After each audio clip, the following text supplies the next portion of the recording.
guys, how are you? I hope you're all doing very well. This afternoon I'm going to be doing a movie review. This movie is a drama from the UK, English language, released in the year 2015, directed by Stephen Finkelton, and this movie is called The Survivalist. So The Survivalist is set in a post-apocalyptic world. The oil production has crashed, therefore the population has crashed, and basically it's the end of mankind as we know it. But there are a few survivors, and this movie centres upon this one lone survivor who's been living in this cabin in a very secluded area for 7 years. Now, he's grown his own crops and he's learned to basically adapt to this situation, but then his world is about to be turned upside down upon the arrival of two females, an older woman and a younger woman, and they say that they need somewhere to stay. Can he please help them, and that maybe he can share the crops around a little bit because there's more than enough for everybody. So this man is very skeptical at the start, he's very paranoid, but he ends up letting them in, and this is where he gets a little bit of a connection with the younger woman that makes life very complicated. So he starts to be very paranoid that maybe these women want something else, and so it's basically a hellish sort of journey as the line between trust and betrayal is very thinly depicted. So as the movie goes along, it starts to unravel into a very out of control situation that I'm not going to give away. So if you like the way that this movie sounds, please go out there and see it for yourself, because that's as far as I'm going with my synopsis. Now my thoughts on The Survivalist. After seeing the trailer and after seeing a lot of reviews, I thought to myself, maybe this is the first film of 2016 that might crack the 5-star mark. And I just thought, I had a feeling about it. You know, sometimes when you watch a trailer, you have a feeling that this is going to be a knockout experience. So I had a massive expectation, and maybe that was a little unfair, but I just thought to myself, I have a good feeling about this film. But unfortunately, the movie comes nowhere near the masterpiece that I was hoping it would be, is because it is a chore to get through. It is very tedious, it's very mundane, and I can understand why it was this way, because it was trying to depict the mundane sort of lifestyle routine that this person was going through, and that the end of the world is that basically it's a hopeless situation, that the future, you don't think about the future, you're thinking about it one day at a time.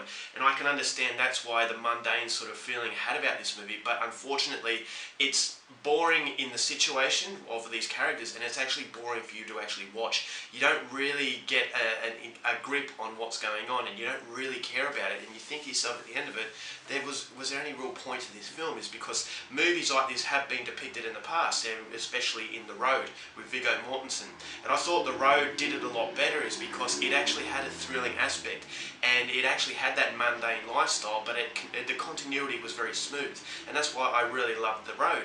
And I was hoping that The Survivalist would be our film, you know, very reminiscent of The Road, and there are elements that are, but the movie is just too slow to really appeal to many people. Now, I've got a good attention span, but even this was testing that, and I just thought to myself that the pacing of the film really suffers, and therefore, yeah, if you are a hardcore fan of films that are very slow and that do require a lot of patience, maybe you will like that. But for me, I like these style of films, but even I was starting to get a little bit restless by the end credits. So to start off with, I will go through the positives. I thought the acting was very good. The main character, can't recall his name, but he did a very good job. At the start of the film, he doesn't say any words, but you know what he's going through by his body language, and I just thought he did a very good, it was a very good performance from him from start to finish. When he starts to communicate with these new arrivals, you can sense the paranoia and the fear that is going on in his mind. So it's a very deeply psychological film, and that psychology was helped being translated through the performance of this main character. Then you've got the other two who come into the film, one of them being Goth, who was of Nymphomaniac. She's actually a very unique actress, and once again, it was her performance and the chemistry between her and this main character that was very intriguing, because you've got a situation where they don't really trust each other, but then again they kind of bond towards each other. So it's a very awkward situation. And then you've got the older female who once again put a spanner in the works, basically a cat amongst the pigeons, and that complicates matters, and you think that this is a dreaded situation, but as I said, it just takes a little bit too long to get to its point. I thought the overall, the environment to this film was very unique. It's a very post-apocalyptic film, but what I thought was very unique about this film especially is that nature was thriving. thriving, that this wasn't a desolate landscape. Nothing, not everything died out. Basically, the human race was struggling very much, but it was a contrasting difference to nature, which was basically thriving. And it shows you maybe that at the end of the day, nature will prevail. And so that was a scary sort of approach, is that nature, it was a completely different world. It was kind of two worlds within one. And so that was a very interesting and intriguing approach that it had as well. And then this movie also had social commentary on political situations. And I didn't really like that. I don't think every film has to tackle political situations. I don't think every film has to make you think very deep. And I think this movie tries too hard to be that very deep and thought-provoking film. And that there are certain scenes in the film as well where it was unnecessarily graphic, and you think, how does this particular scene, how does that contribute to the overall film? And you think to yourself, okay, no it doesn't, because we would have got the message if it wasn't shown so graphically. And the reason why I have a problem with that is that it feels like this director was throwing it in there to wake up the audience and basically shock the audience, and you feel that the shock wasn't really worth it, and that basically the shock was there to, as I said, to wake me up. Basically you nod off and then all of a sudden you see something shocking and you wake up. And so that was the only reason why I could see that these scenes were in there.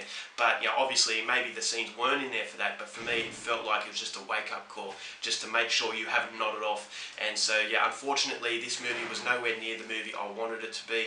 Some very good performances, some interesting sort of elements the film has, but it really tested my patience, and in the end I didn't enjoy it nearly as much as I wanted to. So overall, for The Survivalist, going to give it 2.5 stars. I'm not going to recommend it. It is very different, it is very low budget, and it is smart in what it's trying to do with its limitations, but it just doesn't really go anywhere. It doesn't elevate itself to anything memorable. Alright guys, that's it for my review. Hope you enjoyed it. Next time, keep watching movies, and I'll see you later. Bye.